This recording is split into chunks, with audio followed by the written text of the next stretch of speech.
Is this wargaming strategy from Theresa May, or is it just rip up the script moment? And what does it mean for the gilt market? Let's bring in the water there, Lucy. We have to assume that it's a valid negotiating tactic. But when you price this into the economic impact, price it into the market, you have to assume that the tail outcomes, that they're real. And so we have to think that if the negotiations are going to start breaking down, if we have to apply a decent uncertainty premium to a transitional deal, then we've got to think about the negative impact on the UK economy suddenly being priced back in.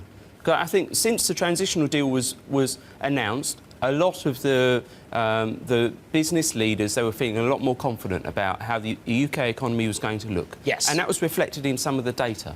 If the transitional deal is back up for negotiation, if some of the other factors, if we have to start looking more closely, as the government has done, at exiting onto WTO rules, we've got to price that. And we've got to price that in the form of, I think, more uncertainty about whether the Bank of England can go ahead and hike rates. So that's what I was going to ask you. How does this rub up against the Bank of England story? Because there's the political uncertainty and then there's been seeming...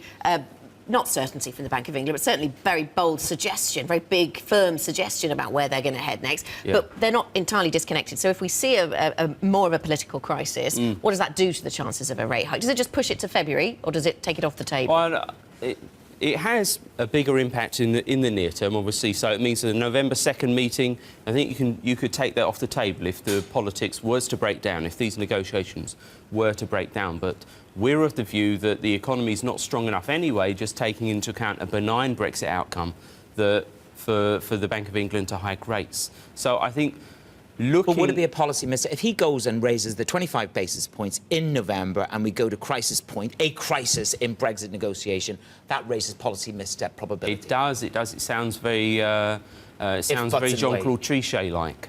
You know, 2011 style, tightening monetary policy just as the economy is going to take another lurch downwards. He could justify it as just unwinding the emergency stimulus, though. The stimulus they didn't need to do in the first place. Yes, it could be along those lines, but I think the signal would be quite damaging here.